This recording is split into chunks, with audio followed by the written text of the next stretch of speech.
welcome to livealittlehigher.com. This week we learned Parasha Korach, and it's named after an evil person. Korach actually was the first cousin of Moshe Rabbeinu and Aaron HaKohen, and he made a rebellion against his cousins because he felt that the whole Jewish people was holy and it was not fair that they had to have Moshe and Aaron HaKohen as the leaders of the Jewish people. And so the parasha really is not a simple portion. It talks about discord, about animosity, but the message in reality is a very simple message. The message is don't fight. In life, we have to learn to choose our battles. We have to learn when we're fighting for the sake of heaven, or if we're fighting because we have a huge ego and we want to appease it, we want to feed it. So the parasha teaches us that fighting eats a person from the inside out. It's like a poison. And when you feel resentment, envy, jealousy towards other people, then inside of you, you start getting like poisoned. And it brings out the worst of a person. Rabbi Meir Simcha of Divinsk, he asks, why was being consumed into the earth the ideal death for Korah and his crew? As we know, Korah and his 250 followers, we have to understand, these were righteous people. They were learned people. They were people who were rich, who had everything. It wasn't like just anybody. It was like the creme de la creme of the Jewish people. And he was able to persuade them to come into his rebellion. And at the end, they were swallowed by the earth. So Rabbi Divinsk asked, why was this death ideal for the crew of Korah? And here we see where the conflict lies. So he answers that the death by being consumed into the earth is the sign. It is immensely symbolic because it teaches people that when a fight breaks out, it did not happen overnight. What it's telling us is that when a person gets into a big fight with someone else, really it's not something that comes out of nowhere. There has to be already brewing inside of these people these feelings, these sentiments of not getting along that will eventually bring this fight. So Lashon HaKodesh, the Hebrew language, the holy language, the word that uses for this type of fighting is called machlokes, and machlokes has in the word mahala, and mahala means an illness, and an argument is the final result of a deep-seated illness that eventually explodes like a hot, angry lava from a volcano, like we're going through the volcanoes in this era. So that's how it feels, like people become irrational. And from the surface, the earth looks calm and quiet, but once a month on Rosh Chodesh, a cloud of smoke rises from the ground, and from underneath, Korah and his crew scream, Moshe is truthful and his Torah is truth. So they were swallowed alive. They say that they're still alive in somewhere between the ground, and that every Rosh Chodesh they have to say that the Torah is the truth and Moshe is truthful. So the Ramban teaches us that Korah had always been abnormally jealous of Moshe and Aaron, and that's why the Torah portion is called after him. Like, why would the Torah put an evil person's name in a whole parasha? And the meaning is that he really, if you look at it, like he wanted to be like them. So there's nothing wrong of wanting to be like someone that is holy, someone that is elevated. You want to emulate them, you want to be like them. This is why his name is in this Torah portion. But at the same time, it was a sick wanting. He didn't want to be himself, he wanted to be them. So people sometimes they see someone they like the way they are, they respect them, and you emulate this person, but you're still you. The problem with Korah is that he didn't want to be him. He wanted to be them.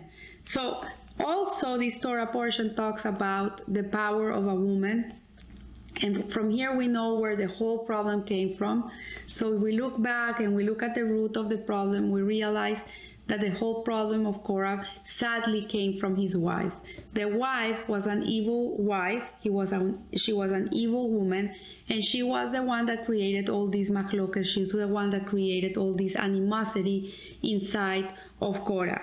So it says here, if machlokas is so terrible and Korach was an intelligent person, what did he see in the nonsense? How can a person that was so intelligent, was so learned, had everything because he was rich, he had everything, he had the house, the car, the vacations, he had everything he wanted in his life. How can it be that a person like him ends up falling into this stupidity? And what was the source behind his behavior that caused him to lose everything? So the Torah teaches us that it was his wife. His wife was the one that led him into annihilation. And the Midrash Rabbah says, attributes Korach the myth to the verse that says that the construction and destruction of the home belong to the woman. And the wisdom of the woman builds her house, and the foolish one will, with her hands, will destroy it. So what we see here is that a woman has the power to build, and she has the power to destroy.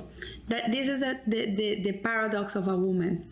She can be the most amazing builder of a beautiful home with shalom bayit and special people in it, where there's peace and there's love and there's understanding of life. Or you can have a woman that will just destroy her husband, her children, and everything around her.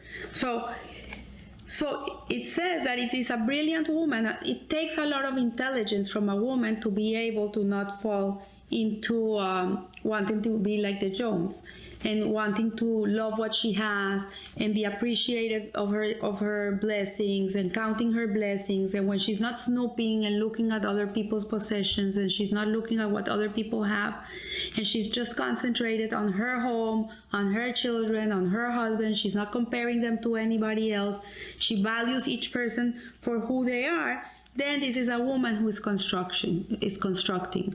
So let us understand the Hakmos Nashim, the wisdom of the woman. Let's understand what this is, and what does the word build really mean. So to us, to build is to add something to something, like a floor, an extra bathroom, another brick, and this means for us to build. But the sages tell us otherwise. Adding more floors, they warn, can be true destruction. That superfluous building is destructive. They learn from Matan Torah. For example, in Matan Torah, it said, don't dare to ascend the mountain. Hashem wanted us to be down. They didn't want us to ascend because we wouldn't have been able to survive. The same way, the Torah, you cannot add a word to the Torah. You cannot take away a word to the Torah. It's perfect as it is. So if you're building on top of the Torah and you're giving more laws and more mitzvahs and more, really becomes a destructive force. It doesn't become a constructive force.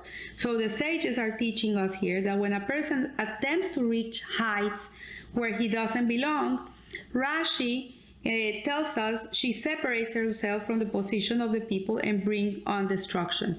So we have to be very careful not to want to be someone we're not. And in today's age, with social media, Facebook, Instagram, Twitter, all these instant social media, people can lose it and they can forget who they are. And suddenly they're wanting to live the life of someone else that it's not theirs. And it's very dangerous. And many people end up being highly depressed of their lives because they see other people as a perfect life, and their life is not so perfect. And in reality, nobody has it perfect. Each person has their own pekele. So the one who wants more and more, the woman who is a bona, a true builder, on the other hand, is the one who has bina. So bina means understanding, and she's able to extract insight from that which she already possesses. So the one that wants more and more and more can become a destructive force. It depends what she wants. So a woman who's always seeking more is only bringing destruction upon herself and her home. And a woman who doesn't seek too much has the capacity to bring the ultimate peace to her home. So it's up to the woman. Either she makes her family happy, she's happy with her lot.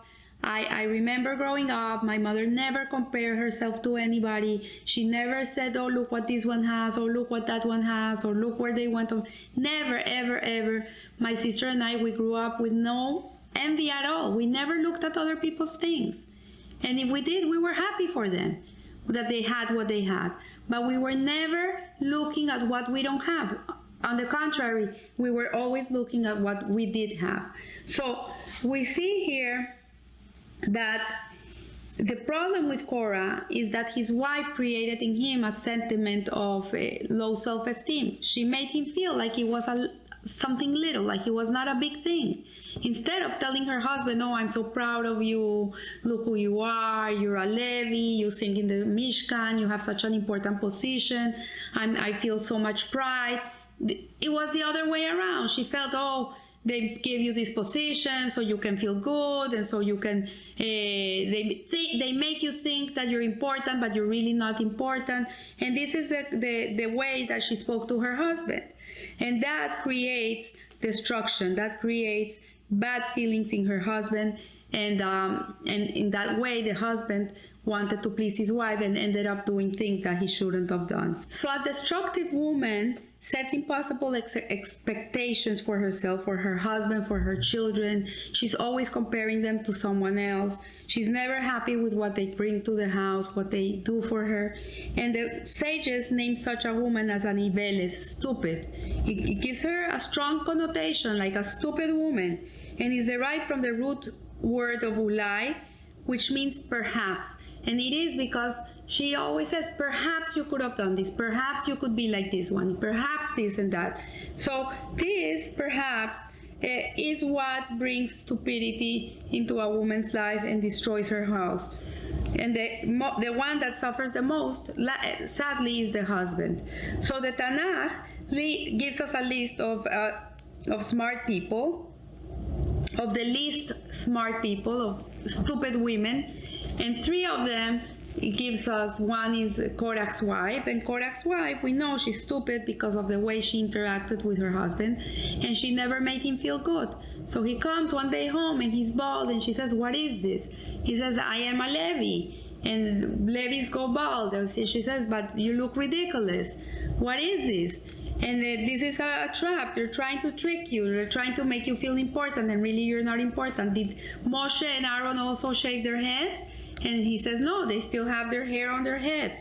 So she says to them, you see, I tell you, whatever. So this is how she made her husband feel. The second woman that the Tanakh shows as a stupid woman is Zeresh, who was the wife of Haman in the story of Purim. And Serash means the pauper. And she says to her husband, everything we have, the position, the title, the riches, means nothing because this Jew Mordechai doesn't bow down to you. So instead of making her husband see everything they had, she takes away and she makes him see what he doesn't have and creates all this hatred. And then the last one is Jezebel, who her husband was King Ahavav, and she says to her husband, you're like manure. And look where you are, and look where I am. I'm the daughter of the king of Sidon, and you're supposed to be worthy of me, but look how lowly you are. So we see one thing in these three women is that they make their husbands feel small. They make them feel little. And this man had the potential to be the greatest of men. If the wives would have showed them the way, they could have become the best of the best of being who they were. But sadly, this was not it. And there's another woman in the Midrash that this parasha talks about that is completely the opposite. She saves her husband from death. And that is the wife of On Ben Peles. And she, when On Ben Peles came and he was part of this rebellion of Korach, she said, what are you doing there? You shouldn't be with these rebels. It brings nothing to you. You're going to be On Ben Peles before the rebellion, and you're going to be On Ben Peles after the rebellion. It doesn't bring anything for you. What are you going to gain from it? And she was very intelligent. What did she do? She made a delicious dinner. She gave him a lot of wine to drink, and he became a little sleepy, and he went to sleep, and she sat outside of her tent with her hair uncovered, which is a sign of immodesty of Jewish women. And when the crew came to pick him up, when they saw her outside of the house combing her hair, they didn't even come near because they were very religious. They couldn't look at her, and they just went through, and he was saved. So here we see a woman can destroy, a woman can build, a woman can build up her husband, her house, the people she loves, and that's the strength of a woman. So I wish you a good week, a happy week, and remember, live a little higher. Thank you.